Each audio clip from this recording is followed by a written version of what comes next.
Para concluir este importante evento de gran relevancia para la región, agradecemos, por supuesto, que usted nos haya acompañado durante toda esta tarde y quiero presentar a este personaje que realmente vale la pena escuchar. Se trata de Cayetana Álvarez de Toledo, una de las políticas, periodistas e intelectuales españolas más reconocidas de su generación.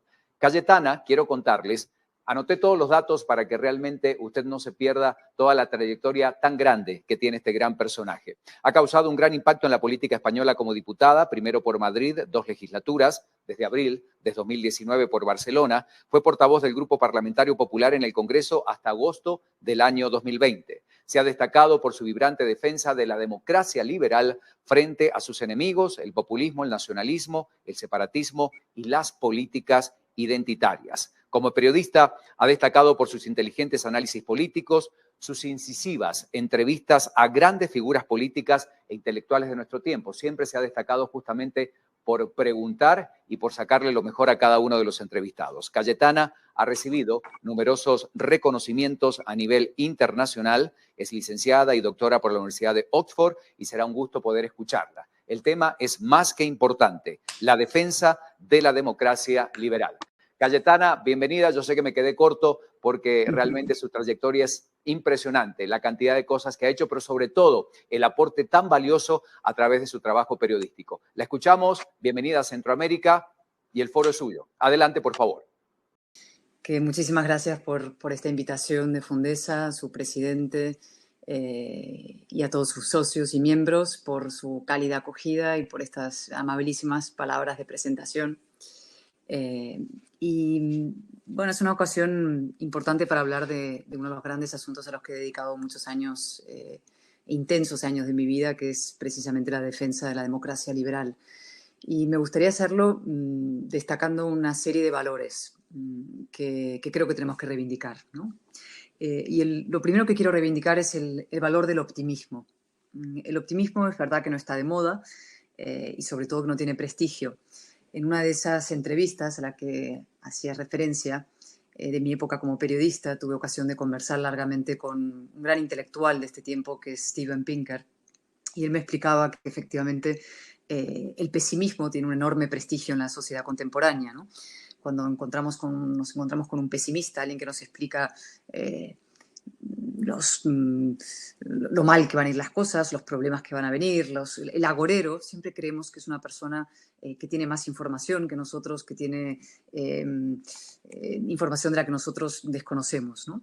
Y en cambio tendemos a pensar que el optimista es una persona ingenua, una persona cándida, que no se entera de verdad de lo que va a pasar, ¿no? El pesimismo tiene un enorme prestigio y es difícil, por tanto, ser optimista hoy en día.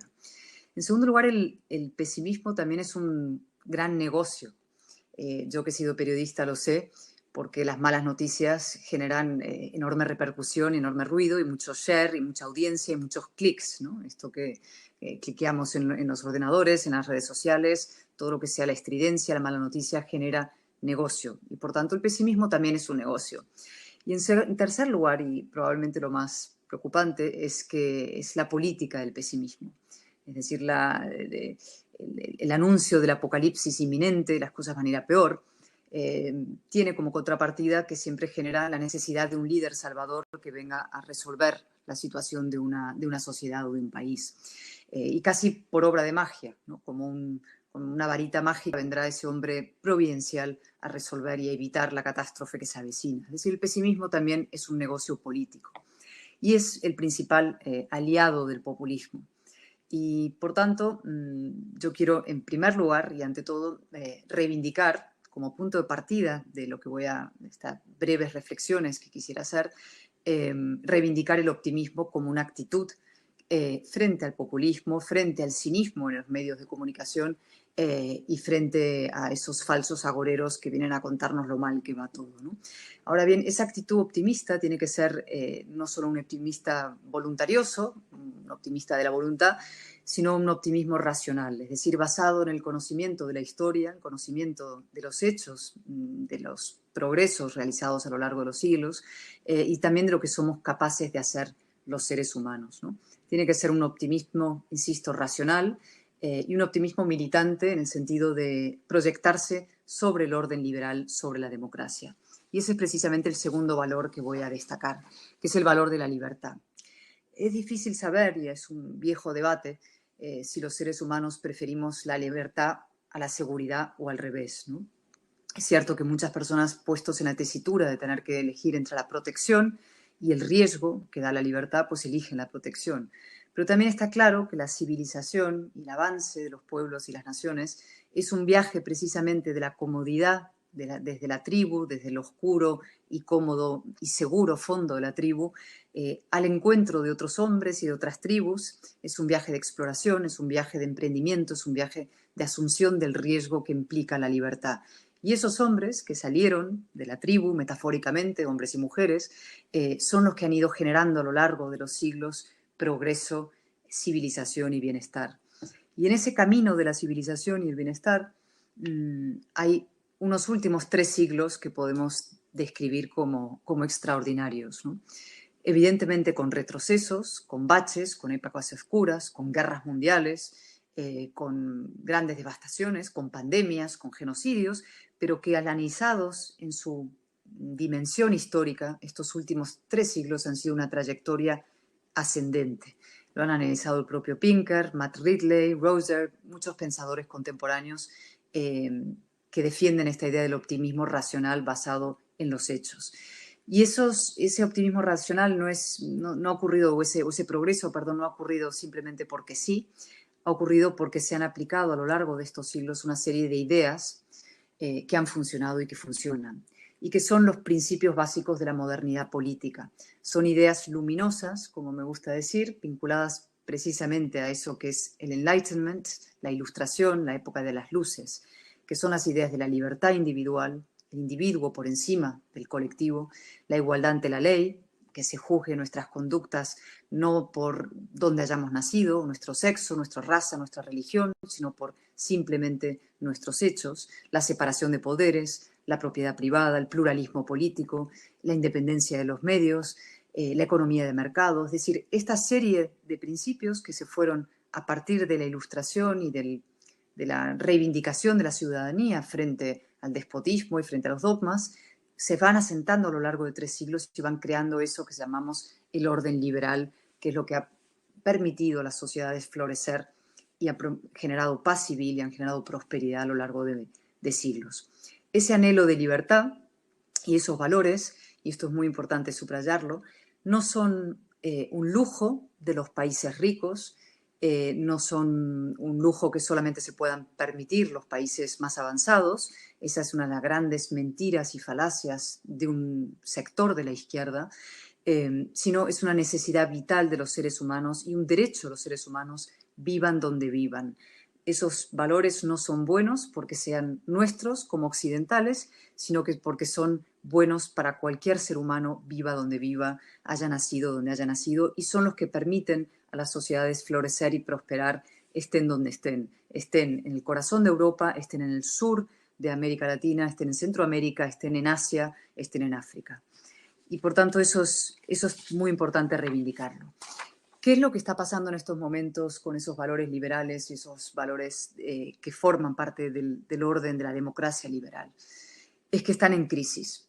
Hay una crisis en estos momentos del orden liberal y si queremos escenificarlo, hay varias imágenes que podríamos señalar para retratar esa crisis del orden liberal, pero una muy impactante de hace unos meses fue la decisión de los Estados Unidos de replegarse de Afganistán. Fue una decisión que toma la primera potencia militar y económica del mundo de retirarse de un país. Es un repliegue físico, es un repliegue político, es un repliegue también intelectual y moral del orden liberal. A partir de la idea de que estas ideas de libertad no se pueden imponer como si fueran simplemente nuestras y no derechos universales.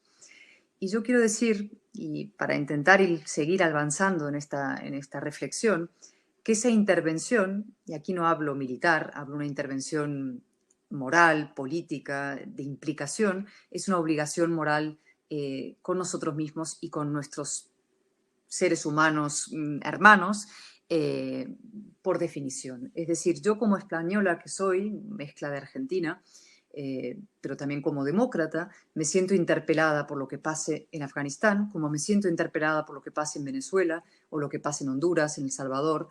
Es decir, tenemos una obligación con nosotros mismos como demócratas también de implicarnos afectivamente, intelectualmente y políticamente en lo que pase en otros países.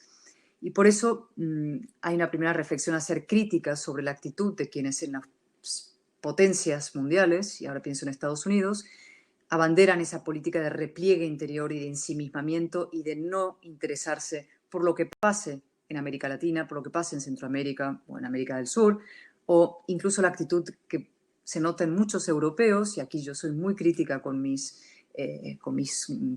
ciudadanos españoles y con otros europeos por su actitud, muchas veces descrita hace muchos años por Mario Vargas Llosa en un célebre discurso. Él habló de que existía como un racismo visceral en muchos europeos que permitían que hubiera en América Latina lo que ellos jamás aceptarían para sí mismos. Este especie de turismo del ideal, ¿no? Revolucionarios de salón o revolucionarios en patio ajeno. En España tenemos varios movimientos de ese tipo, partidos políticos también, que han cobrado dinero por hacer la revolución en América Latina, pero luego, claro, los estragos causados por esas revoluciones en América Latina, ellos jamás querrían soportarlos para sí mismos aquí, ¿no? Por tanto, hace falta, en primer lugar, una reafirmación del orden liberal, de la implicación que esa pertenencia a una serie de valores supone y significa como exigencia democrática para implicarnos en lo que pasa en otros países. Y esa implicación empieza por entender el valor de la política. Y ese es el tercer valor que voy a destacar. Empieza por entender, como digo, el valor de la política. No hay nada más importante que la política para bien y para mal. La política puede generar las peores devastaciones, es decir, la irracionalidad, el odio, el nacionalismo, la guerra, pero a su vez tiene la otra parte de la política, que también es lo más importante en sentido positivo, es lo que mejor puede contribuir a la civilización, a la paz, a la prosperidad de las naciones. Yo he escrito, como señalabais antes, un libro ahora que acaba de salir, que se llama precisamente Políticamente Indeseable, que analiza cuáles son los vicios de la política contemporánea. Y yo creo que nosotros tenemos que activamente rescatar a la política, en el mejor sentido, de las mandíbulas del populismo. Cuando nos alejamos de la política, no nos implicamos en la política, permitimos que el populismo sea quien secuestre de alguna manera la política y se haga con ella y la convierta en la peor versión de la política. Y eso voy a centrarlo en otra imagen para que veamos hasta qué punto la política puede causar estragos y para que veamos que no solamente eso ocurre en los países, digamos, más desestructurados o con mayores problemas de pobreza, que es esa imagen que vivimos hace no tanto tiempo del asalto al Capitolio, ¿no? En Estados Unidos. Eso es una imagen que simboliza como pocas el triunfo de la irracionalidad en la política, nada menos que en la sede de la democracia más importante del mundo, lo cual demuestra que el populismo y la degradación de la democracia puede ocurrir en cualquier lugar del mundo, no solo en los países donde hay miseria, donde hay pobreza, donde hay conflictividad o violencia, ¿no? Y estamos, por tanto, ante un fenómeno mundial que tiene versiones de distinto tipo, de izquierdas y de derechas, pero que, insisto, puede afectar tanto a los grandes países y potencias como a los pequeños países más desestructurados del mundo. En lo que afecta a América Latina o a Centroamérica y nos pasa a nosotros en España, generalmente estos fenómenos son de corte tradicionalmente de izquierda radical, y están teniendo una fuerza abrasadora. No me voy a extender largamente porque conocéis la situación de América Latina mucho mejor que yo, pero si hiciéramos un rápido repaso hoy por todos los países, veríamos que la situación es profundamente inquietante. En Cuba no se ha producido un deshielo, al contrario, ha habido manifestaciones heroicas en los últimos meses que no han obtenido el mínimo respaldo internacional necesario. La situación en Venezuela es de una tiranía cronificada. En Colombia hay millones de refugiados venezolanos y, sin embargo, no hay una conciencia suficientemente crítica del riesgo que existe para Colombia de una réplica de un modelo venezolano. En Argentina, aquí se está viendo en España la llegada de muchísimos argentinos que a lo largo de estos últimos años y décadas han ido aguantando crisis tras crisis en un bucle desquiciado, digamos, de debilitamiento institucional, de corrupción, y que, sin embargo, por primera vez ahora sí dan el paso de irse fuera porque realmente no ven una solución. En Chile, que era una democracia ejemplar en muchos sentidos, modelo de reconciliación, de reformismo y de racionalidad, ha decidido tirar por la borda su constitución a partir de unas presiones violentas. En Perú hay una crisis política institucional gravísima a partir de un gobierno, en fin, que no representa y no defiende los principios más elementales de ese orden liberal que describíamos, y que tiene un presidente al frente que tampoco reúne los requisitos básicos ya de aptitudes para el cargo. Brasil está entre Bolsonaro y Lula, nada menos. México hay una deriva autoritaria clarísima. Y si nos centramos en Centroamérica, ¿qué voy a decir de Nicaragua, de la situación dramática que hay ahí? Y en vuestros países, pues los conocéis, la situación puntual de Honduras, de Guatemala y de El Salvador, con mucho más detalle que yo, ¿no? Pero estamos hablando entonces de un fenómeno, de un tsunami que se está produciendo, de un modelo. Y un modelo que está arrasando en la región de una manera profundamente inquietante. Si tuviéramos que describirlo de alguna manera, podríamos decir que es una forma de neocomunismo, ¿no? El siglo XX tuvo dos grandes flagelos, dos grandes horrores, que fueron el nacionalismo, el nazismo, digamos, en su versión más extrema, y el comunismo. El nazismo fue derrotado y fue, en fin, se abjuró de él, y es una ideología absolutamente condenada, y en cambio el comunismo logró recuperarse de su fracaso, quedó sepultado bajo los cascotes del muro de Berlín, y sin embargo fue capaz de reconstruirse, salir de debajo de los muros de Berlín, y reconstruirse moralmente e incluso dominar el tablero moral y cultural occidental, ¿no? En parte porque el liberalismo no dio la batalla cultural frente al comunismo, y en parte porque la socialdemocracia tradicional se fue vaciando de contenido y se ha ido rellenando de ideas de este nuevo comunismo que ha encontrado nuevos ropajes. Y el nuevo ropaje de ese comunismo hoy en día es lo que, en fin, me he dedicado muchos años a combatir, que es esto de las políticas identitarias. Podríamos hablar luego más a fondo sobre ello, pero tiene muchas modalidades, ¿no? Son el separatismo, desde luego, que en España sufrimos de manera muy aguda, pero que se está empezando a dar en otros países, separatismos en Chile, separatismos en Bolivia. Es el feminismo más radical, son versiones identitarias del feminismo que no buscan la igualdad, sino un revanchismo y una división entre los sexos. Es una nueva forma de indigenismo que también busca la polarización de la sociedad. Son formas de revanchismo y de colectivización y de polarización de la sociedad. Es una vieja estrategia del divide y vencerás, ¿no? El comunismo antes intentaba imponer una falsa y represiva igualdad a la baja, y este nuevo comunismo pretende imponerse mediante la división de la sociedad, la ruptura de la base democrática del demos, ¿no? Y esa dinámica de enfrentamiento y polarización dentro de las sociedades, que marcada por el victimismo, por la intolerancia, la cancelación y todos estos fenómenos que se están viendo desde las universidades de élite de Canadá hasta la Patagonia, Mapuche, se está viendo en Europa, desde luego, está provocando, digamos, serios conflictos internos en la democracia liberal y serios debilitamientos de la democracia liberal. En América Latina esto es especialmente preocupante porque esos movimientos neocomunistas están organizados, están financiados. Se llaman los grupos de Puebla, el Foro Sao Paulo, todos estos grupos tienen una articulación y una organización y se aprovechan de algunos elementos fundamentales. En primer lugar, de la pobreza, es decir, cuando hay menos anticuerpos institucionales y de formación en una sociedad. En segundo lugar, se están aprovechando, evidentemente, las circunstancias tan difíciles institucionales provocadas por la pandemia, institucionales y sociales y económicas.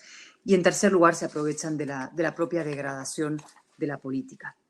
Por tanto, el cuarto valor que hay que reivindicar cuando hablamos de esto es el valor de la política en el sentido de la defensa de la verdad. No me quiero extender mucho, pero hay algunos asuntos que quiero tocar, ¿no? Uno de los grandes problemas contemporáneos es que las palabras han dejado de significar y han dejado de pesar en el debate público, ¿no? El populismo y la izquierda son maestros en la tergiversación lingüística.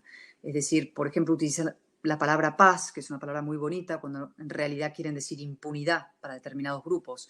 O hablan de diálogo, eso es un clásico, se utiliza la palabra diálogo cuando lo que se quiere decir es claudicación ante determinados grupos. Se utiliza mucho en Venezuela, ¿no? El diálogo con el gobierno, el diálogo lo que quiere decir es dar oxígeno a la dictadura, ¿no? O se hacen llamar progresistas cuando lo que están promoviendo en realidad es una involución y es una regresión del orden liberal.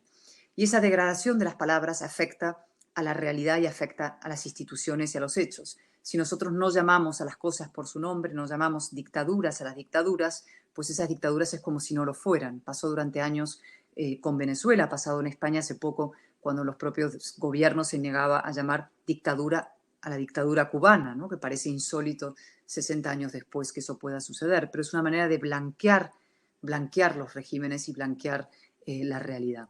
Y probablemente la palabra más tergiversada hoy en día es la propia palabra democracia, ¿no? Hoy en día se llama, y estos regímenes y estos movimientos llaman democracia prácticamente a cualquier cosa, ¿no? Basta con ser votado, basta con que haya una elección para que eso sea democracia. Y eso no es verdad.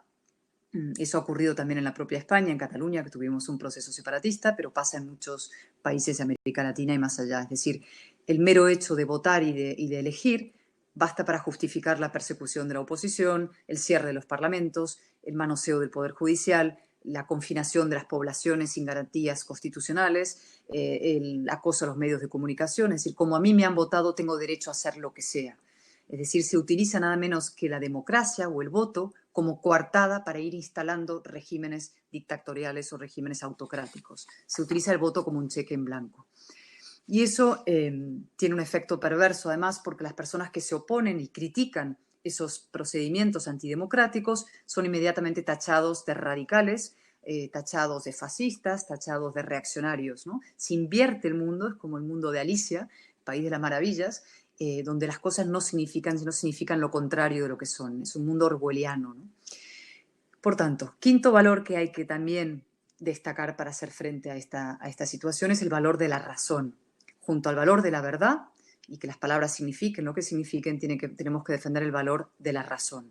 Porque ese es el otro mecanismo que utilizan estos regímenes, que es la exaltación de los sentimientos frente a las razones, la exaltación emocional de los pueblos y de la gente, ¿no?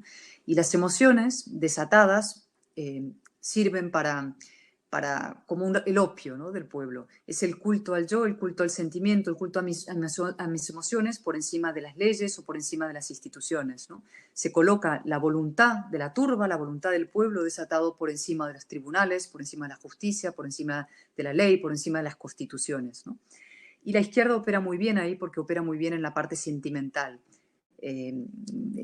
Cuidan los sentimientos. Esto es una vieja capacidad de la izquierda, es la de como decía Valéry Giscard d'Estaing en un célebre debate con Mitterrand, le dijo, la izquierda no tiene el monopolio del corazón, pero es verdad que la sigue ejerciendo con mucha habilidad, ¿no? Se calientan los sentimientos, se aprovechan los sentimientos de la gente para ir apoderándose del sistema democrático, incluso para tumbar los órdenes democráticos. Por eso la definición de populismo que yo siempre utilizo es el impúdico culto al pueblo con espurios fines antidemocráticos. Se calientan los sentimientos del pueblo y se acaba vaciando a la democracia por dentro. Por tanto, sexto valor, y ya quedan solamente dos, es el valor de la valentía, el valor de la batalla cultural. Yo creo que el principal problema que tienen los órdenes liberales contemporáneos en distintos países no es tanto la organización que puedan tener estos movimientos neocomunistas, identitarios o de izquierdas, radicales o nacionalpopulistas, por definirlos así, sino que es que curiosamente los defensores del orden liberal se muestran enormemente débiles y acomplejados en su propia defensa. Uno de los grandes misterios de la política casi universal y contemporánea es por qué el liberalismo no cree en sus propios éxitos, por qué acepta sumisamente la presunta superioridad moral de sus adversarios, ¿no? Falta pedagogía liberal y falta acción liberal, ¿no? Tendemos a estar a la defensiva como si tuviéramos que pedir perdón por unos pecados heredados, ¿no? Y tendemos, por ejemplo, nos empeñamos en distinguir la buena gestión de las ideas liberales, ¿no? Dejamos las ideas a la izquierda, nos refugiamos en la tecnocracia, creemos que basta con hacer bien los números y gestionar la economía para que la gente te vote, ¿no? Como si los seres humanos fueran puramente materialistas y no les importaran las ideas y las ideas no fueran importantes para la buena gestión, cuando la gestión son en realidad ideas encarnadas. Y el resultado de esta inhibición del mundo liberal es lo que yo describo como un tablero inclinado, que es que los radicales, la izquierda más reaccionaria y los movimientos populistas están en la parte alta del tablero y en cambio el espacio más liberal, liberal conservador, está en la parte baja, con lo cual siempre estamos en una inferioridad de condiciones a la hora de emprender un debate político y público, ¿no? Y por tanto, uno de los principales objetivos y obligaciones que tenemos es dar esa batalla cultural para poder nivelar el tablero, defender las ideas de libertad, plantar cara a estos movimientos en el terreno de las convicciones, desenmascarar sus propósitos y demostrar un gran coraje al servicio de las ideas, desde la idea de que lo moral es lo eficaz, ¿no? Y esto funciona. Y quiero poner como ejemplo lo que sucedió en la Comunidad de Madrid, donde se dio una gran batalla desde las ideas, se planteó la disyuntiva entre libertad y comunismo, entre libertad y ese socialismo radicalizado, y se ganaron unas elecciones a partir de la defensa a ultranza y con mucha claridad y con mucho coraje de un modelo de libertad y de apertura. Y eso, insisto, funcionó. Tenemos también que defender la democracia representativa con mucho coraje, ¿no? No solo las ideas, es decir, defender nuestras constituciones. Una de las grandes tentaciones de esos movimientos populistas siempre es agarrar la Constitución, manosear la Constitución, retorcerla y colocarla al servicio de sus intereses, porque antes estos movimientos dictatoriales iban por fuera de las constituciones, ¿no? Iban abiertamente como dictaduras. Ahora van por dentro del sistema, son lo que llamo el burro de Troya, las democracias, ¿no? Las revientan desde dentro y por tanto siempre intentan apoderarse de la Constitución. El ejemplo más palmario es lo que pasó en Chile hace nada, ¿no? Que se haya renunciado a una Constitución para poner en marcha un proceso nada menos que constituyente a partir de unos hechos violentos. En segundo lugar, hay que defender las instituciones en sí. Estos movimientos intentan siempre apoderarse de las instituciones, los congresos, por ejemplo. En España tuvimos que dar una batalla cuando la pandemia para intentar mantener abierto el Congreso, porque el gobierno socialista intentó cerrar el Congreso, someterlo a su dominio ejecutivo, ¿no? Y la pandemia está sirviendo y ha servido en este sentido para estos movimientos, para ir cercenando libertades, y es importantísimo mantener fuerte y vibrante las instituciones representativas en pleno funcionamiento. Y el tercer elemento, evidentemente, es una justicia independiente, una justicia despolitizada, ¿no? En todos estos movimientos, el país que lo veamos, también en España, lo primero que intentan hacer estos partidos o estos líderes populistas es inmediatamente someter a los tribunales y controlarlos, porque son los diques de contención, una oposición fuerte, unos tribunales independientes y unos medios de comunicación libres. Séptimo lugar, el valor de la responsabilidad. Y aquí quiero hablar de las élites brevemente. Las élites tenemos una responsabilidad absolutamente central en la defensa de nuestras democracias. Las primeras élites, por su responsabilidad, somos los políticos, somos los que ostentamos la representación y delegación de los ciudadanos y por tanto tenemos la primera responsabilidad de, en fin, alejarnos de esa política pueril, infantil, demagógica y formarnos. Necesitamos élites formadas, inteligentes, con convicciones, que no estén más pendientes del Twitter que de las ideas, ¿no? Necesitamos una élite de nivel y de calidad y de excelencia. Pero no solamente eso, también necesitamos unos medios de comunicación dispuestos a defender los hechos y a la verdad y no lanzarse por la pendiente de la pura competencia feroz con las redes sociales. Y también necesitamos élites empresariales que se impliquen en la política. Y aquí me quiero detener un instante, ¿no? España es un buen ejemplo de lo que ha pasado porque las élites empresariales miraron para otro lado, ¿no? España y los problemas que ha habido en Cataluña muy profundos y en la propia España en general, en parte son el resultado de que las élites económicas participaron, en parte hicieron negocio con la erosión de los valores de la democracia, pasó en Venezuela también, o porque miraron para otro lado, tuvieron una actitud un poco funcionarial, ¿no? Como si la democracia fuera algo que se gana para toda la vida y no hay que luchar para mantenerla y defenderla, ¿no? Mantuvieron una actitud equidistante también. Y es muy importante que las élites de un país económicas se den cuenta de que no pueden alejarse de la política, que la política es demasiado importante como para dejarlas simplemente en manos de populistas y demagogos, que hay que invertir en democracia, hay que invertir en liderazgos, hay que mirar a nuestros países y ver quiénes son los jóvenes que sí pueden representar estos valores liberales e intentar aupar y ayudar y proteger y promover a esa juventud política para que nuestros órdenes constitucionales y democráticos funcionen, ¿no? Porque no va a haber prosperidad sin seguridad jurídica, no va a haber negocios si nuestros países están en manos de estos regímenes. Y ya para ir acabando y para acabar, la responsabilidad de los propios ciudadanos, ¿no? Que también tienen una parte importantísima de responsabilidad y también hay que emplazarles a que la asuman, ¿no? Los políticos tienden a tratar a los ciudadanos como menores de edad o como clientes, ¿no? Que siempre tienen la razón. No quieren decirles nada que sea desagradable por miedo a que no les voten, ¿no? Pero yo creo que las sociedades maduras y las sociedades adultas merecen ser tratadas como tales y los políticos tenemos que tratar a los ciudadanos diciéndoles la verdad, ¿no? Y la verdad significa a veces explicarles que hay sacrificios que hay que asumir, que salir, por ejemplo, de una pandemia no es fácil, que resolver las desigualdades profundas en un país requiere reformas también, que no hay soluciones mágicas a los problemas de la sociedad y que todo lo que sean ofrecer soluciones mágicas o ficticias es frustración para mañana, ¿no? Yo lo digo a veces, digo que decirle a los jóvenes, ¿no? El cielo en la tierra no existe, pero la tierra tampoco es un infierno, es decir, a partir del principio de la realidad y del reconocimiento de cuál es la situación real de nuestro país, podemos asumir unos sacrificios que sean útiles o emprender un camino que sea útil para sacar un país adelante, ¿no? Desde el realismo y la verdad. La desigualdad, evidentemente, en los países en Centroamérica y Latinoamérica es un problema difícil de resolver, que además se va a hacer más difícil en los próximos años por algunos grandes asuntos sobre la inteligencia artificial, las nuevas clases superfluas y todos estos asuntos de los que hablan algunos pensadores como Harari, ¿no? Y hay mucha gente, es verdad, que vive con incertidumbre, con miedo, con inseguridad. Y esa gente con inseguridad y con incertidumbre es, como se puede decir, carne de cañón para los movimientos populistas y autoritarios, ¿no? Empiezan a mirar mucha gente modelos alternativos a la democracia, al modelo chino, como una solución a los problemas de sus sociedades.